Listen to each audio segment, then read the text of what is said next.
Again मैं वही biochemistry,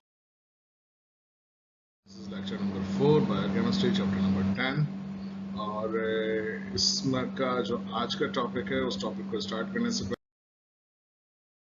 पहले सब्सक्राइब करके आप आने वाले तमाम लेक्चर्स को ईजिली अपने पास नोटिफिकेशन के जरिए हासिल कर सकें। आज ये है प्रोटीन। लास्ट लेक्चर में मैंने एक टॉपिक पढ़ाया था आप लोगों को, पेप्टाइड बॉन्ड। पेप्टाइड बॉन्ड की फॉर्मेशन के लिए मैंने ये कहा था कि पेप्टाइड बॉन्ड की फॉर्मेशन बेसिकली दो या उससे ज़्यादा अमाइनो एसिड के मॉलिक्यूल को कंबाइन करने से हो सकती है। इस स्लाइड्स को अगर आप गौर से देखें तो इस स्लाइड के अंदर भी नीचे इक्वेशन में आपको अमाइनो एसिड कहीं नजर आ रहा होगा। अमाइनो एसिड का स्ट्रक्चर हमने 10 दफ़ा बता चुके हैं कि सबसे पहले किसको देखना है। सबसे पहले ये देखना है कार्बोक्सिल ग्रुप और अमाइन ग्रुप है। अल्फा कार्बन है, ये है अल्फा कार्बन, और इस अल्फा कार्बन के साथ ये पूरा ग्रुप है carboxyl group right hand side पे। और इस कार्बोक्सिल ग्रुप के साथ अगर दूसरी तरफ देखो तो कौन सा ग्रुप है हमारे पास, अमाइन ग्रुप। ओके, इसी तरीके से यहाँ आ जाओ तो ये है हमारे पास अल्फा कार्बन, और इस अल्फा कार्बन के साथ ये फिर कौन सा ग्रुप आ गया, कार्बोक्सिल ग्रुप। और कार्बोक्सिल ग्रुप के बाद यहाँ पे कहीं हमें एक और NH2 नजर आ रहा है, और इस NH2 का मतलब है कौन सा, अमाइनो। अब मैंने 2 अमाइनो एसिड इस तरह लिखे, मैं 2 क्या इससे पहले प्लस के निशान लगा के 10 अमाइनो एसिड लिख दूं, मुझे उससे कोई प्रॉब्लम नहीं है। हाँ, मुझे सिर्फ ये एक चीज दिखानी है, कार्बोक्सिल के साथ यहाँ पे कौन सा ग्रुप है, ये है OH। और दूसरे अमाइनो एसिड में N के साथ ये है H। अमाइन के पास जो हाइड्रोजन है वो वाला H, और कार्बोक्सिल के पास जो OH है वो दोनों OH कंबाइन हुए तो H और OH से क्या मिला, वाटर। तो इन दोनों से मिलने वाले वाटर को मैंने यहाँ पे कुछ इस तरह शो कर दिया। अब किस किस का बॉन्ड फ्री हुआ, बॉन्ड फ्री हुआ कार्बन का, बॉन्ड फ्री हुआ नाइट्रोजन का। तो कार्बन अपना बॉन्ड किससे बनाएगा भाई, कार्बन अपना बॉन्ड क्रिएट करेगा इस नाइट्रोजन से। तो ये है कार्बन और नाइट्रोजन के दरमियान वो वाला बॉन्ड, और इसी बॉन्ड को हम नाम देते हैं कौन सा बॉन्ड, हम इसे पढ़ते हैं पेप्टाइड बॉन्ड, जिसे हम अमाइड लिंकेज का नाम भी लास्ट टाइम दे चुके हैं। तो पेप्टाइड बॉन्ड बेसिकली कार्बन और नाइट्रोजन के दरमियान बनता है, और पेप्टाइड बॉन्ड बनने की वजह से वाटर की एलिमिनेशन होती है, और वाटर की एलिमिनेशन होने के बाद ये 2 अमाइनो एसिड कंबाइन होके एक नई बिग मॉलिक्यूल में बन गए। और बिग मॉलिक्यूल में जब बने तो इसको हमने नाम देते हैं पॉलीमर। तो बेसिकली व्हाट इज प्रोटीन, तो इसका आसान हल लफ्ज ये है कि प्रोटीन एक पॉलीमर का नाम है। प्रोटीन एक ऐसा पॉलीमर है जो अमाइनो एसिड का पॉलीमर है। तो ये है हमारे पास कौन सी चीज, अमाइनो एसिड। अमाइनो एसिड के कंबाइन करने से मिला एक बड़ा पॉलीमर, और उस बड़े पॉलीमर को हम नाम देते हैं प्रोटीन। तो प्रोटीन के अंदर कौन से बॉन्ड अवेलेबल होते हैं, पेप्टाइड बॉन्ड, पॉलीपेप्टाइड्स बॉन्ड हो जाएंगे वो, और पॉलीपेप्टाइड बॉन्ड को पेप्टाइड लिंकेज भी कहा जाता है। ये है हमारे पास प्रोटीन। प्रोटीन में एक प्रोटीन है, उसे हम नाम दे रहे हैं सिंपल प्रोटीन। सिंपल प्रोटीन का मतलब क्या है, जिसमें पेप्टाइड बॉन्ड अवेलेबल हो, या ये कह लें कि पीछे वाले रिएक्शन का रिवर्स कर लें। अमाइनो एसिड की कॉम्बिनेशन से बन रहा था प्रोटीन प्लस वाटर, अगर इसको उलट कर दें कि प्रोटीन को वाटर में डालें तो वापस क्या बन जाएगा, अमाइनो एसिड। तो वो प्रोटीन जो वाटर में जाके दोबारा अमाइनो एसिड बना लें, या फिर जिनमें सिर्फ और सिर्फ पेप्टाइड बॉन्ड अवेलेबल हो और हाइड्रोलाइसिस करके वो अमाइनो एसिड में कन्वर्ट हो जाए, तो हम उन्हें नाम दे देते हैं सिंपल प्रोटीन। तो यहाँ लफ्ज लिखा हुआ अपॉन हाइड्रोलाइसिस, हाइड्रोलाइसिस मतलब वाटर में डाला जाए, दे यील्ड, यील्ड मतलब प्रोडक्ट में जाके, प्रोडक्ट में जाके दोबारा क्या बना लें, अमाइनो एसिड, नथिंग एल्स, कुछ और ना बने। तो ऐसा प्रोटीन कौन सा प्रोटीन हुआ, सिंपल प्रोटीन। अब वो सिंपल प्रोटीन की में लिखी हुई है और इनकी प्रॉपर्टीज भी लिखी हुई है, तो ये आपको थोड़ा सा इसी लिहाज से देखना होगा। अब जैसे प्रोटीन की, सिंपल प्रोटीन में एक नाम है एल्बुमिन, एक नाम है ग्लोबुलिन्स। एल्बुमिन प्रोटीन का वो पार्ट होता है जो वाटर सॉल्युबल होता है, ग्लोबुलिन्स वाटर में इनसॉल्युबल होता है। ये एल्बुलिन्स पीपीटी क्रिएट करता है अमोनियम सल्फेट के साथ, कॉगलेट्स ऑन हीटिंग होता है, ये सॉल्युबल होता है 5% सॉल्यूशन के साथ, इनसॉल्युबल हायर कंसंट्रेशन 30 to 45, और हीटिंग में कॉगलेट ये भी होता है। लेकिन इसी तरीके से सिंपल प्रोटीन में एल्बुमिन का भी है।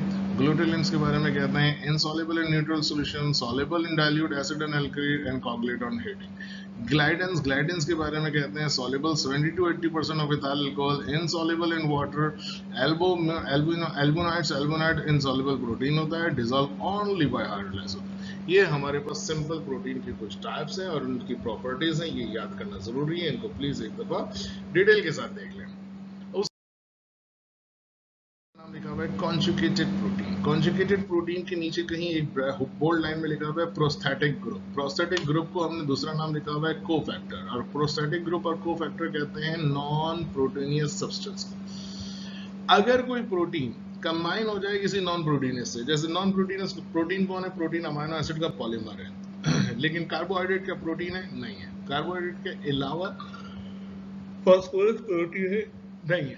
लिपिड्स नहीं है।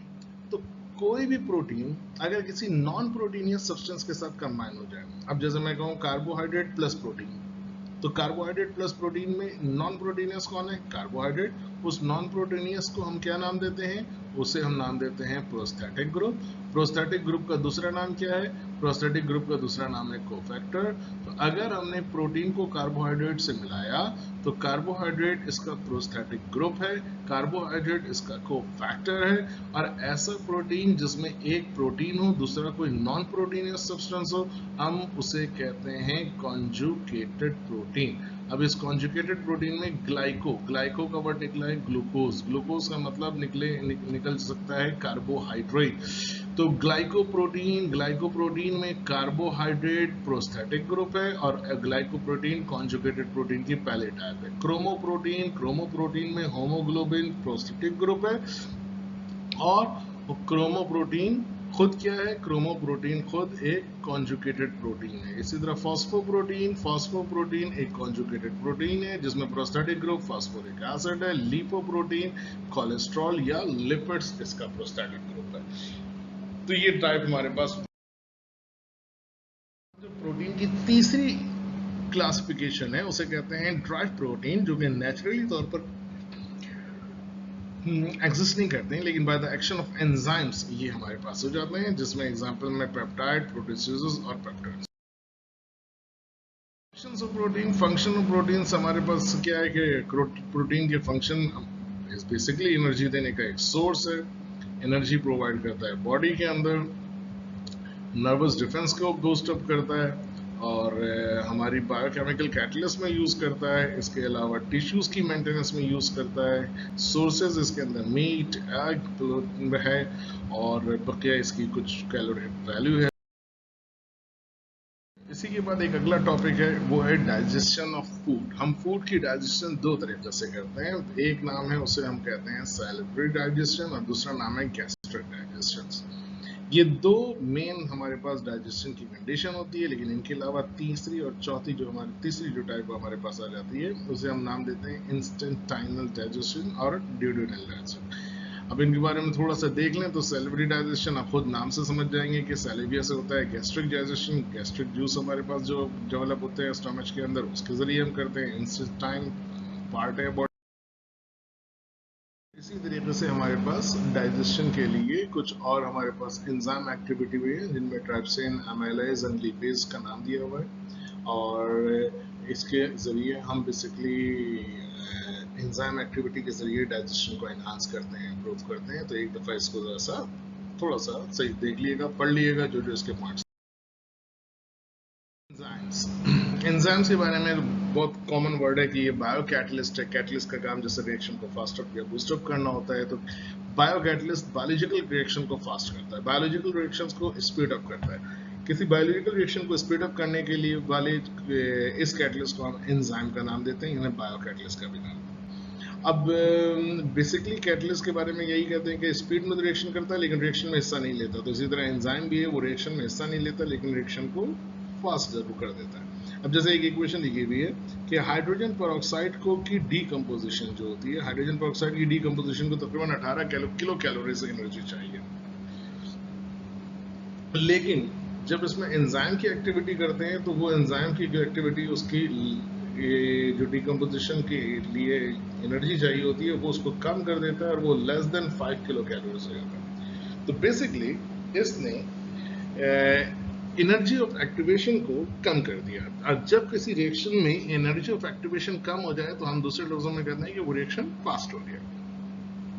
तो हाइड्रोजन पेरोक्साइड की decomposition in the presence of enzyme fast हो जाती है, और वो फास्ट होने का मतलब एक्टिवेशन एनर्जी कम। तो बेसिकली एक कॉमन सेंस है वो ये कि कैटलिस्ट दो तरह के होते हैं, positive catalyst, negative catalyst. Positive catalyst का मतलब रेट ऑफ रिएक्शन बढ़ाना, पॉजिटिव कैटलिस्ट का मतलब रेट ऑफ रिएक्शन बढ़ाने का मतलब हुआ एक्टिवेशन एनर्जी कम करना। नेगेटिव कैटलिस्ट इसी तरीके से रेट ऑफ रिएक्शन कम कर देते। एंजाइम अमूमन रेट ऑफ रिएक्शन को बढ़ा सकते हैं या एक्टिवेशन एनर्जी को कम कर सकते हैं। तो एंजाइम का काम रेट ऑफ रिएक्शन को इंक्रीज करना है या एक्टिवेशन एनर्जी को कम करना है, ये दो चीजों में आ सकता है। अमूमन उसको नेगेटिव एंजाइम में नहीं, उसमें नहीं देखते, हम पॉजिटिव एंजाइम की बात करते हैं और रेट ऑफ रिएक्शन को बढ़ाते हैं।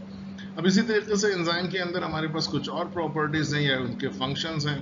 तो आप देख सकते हैं यहाँ पे लिखा हुआ है कि लिविंग ऑर्गेनिज्म में होता है, different enzyme catalyse different reaction को करता है। इसी तरीके से एंजाइम की कुछ और नॉन प्रोटीनियस नॉमेनक्लेचर का दो तरीक़ेकार है। एक ओल्ड मेथड है, ओल्ड मेथड के अंदर हम बेसिकली सबस्ट्रेट में वर्ड यूज करते थे, जैसे माल्टेज। माल्टेज का वर्ड में के आखिर में कौन सा वर्ड आ रहा है? एज। और एज को हम यूज करते हैं माल्टोज के ओज को हटा के माल्टेज। यूरिएज में यूरिया का ई ए हटा के आखिर में एज। तो ये इस तरीके से नाम हम दे देते थे सफिक्स में। उसके बाद सिस्टमैटिक मेथड एक और मेथड है। उस सिस्टमैटिक मेथड के अंदर हम ईज और एज दोनों का वर्ड उस प्रोसेस के हवाले से डिफाइन करने में लगा देते हैं कि जो प्रोसेस, अब जैसे ऑक्सीडेशन है तो ऑक्सीडेशन के लिए हमने ऑक्सीडेशन में ऑक्सीडेज का वर्ड लगा दिया। इसी तरह डीहाइड्रोजिनेशन में हमने डीहाइड्रोजिनेज का वर्ड लगा दिया।